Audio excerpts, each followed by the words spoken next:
Classical literature called the Abang, which is a form of oral narration. It's a non-script language. We have 14 vowels, 16 consonants, and we have double vowel sounds.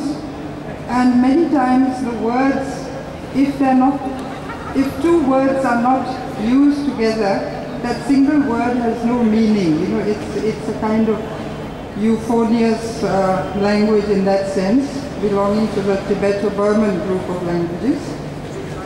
And I write in English, but I think my images are drawn from the land, more in a sense, more than the physical sense of the land, as I'm discovering now, is that our people look at the land as a living presence, as another being just like us. Because we share the same weather, we share the same mountains, we share the same disasters, avalanches, same search for food, and nature undergoes tremendous upheaval to give us nourishment.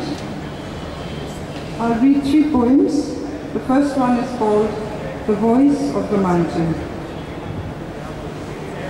From where I sit on the high platform, I can see the fairy lights crisscrossing the big river.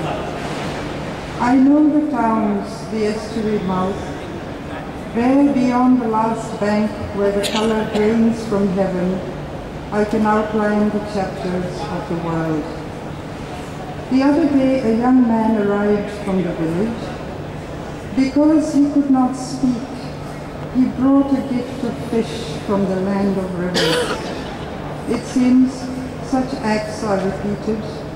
We live in territories forever ancient and new, and as we speak in changing languages, I also leave my spear leaning by the tree and try to make a sound.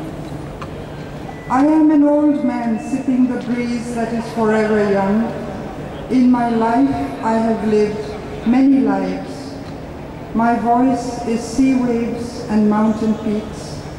In the transfer of symbols, I am the chance syllable that orders the world, instructed with history and miracles.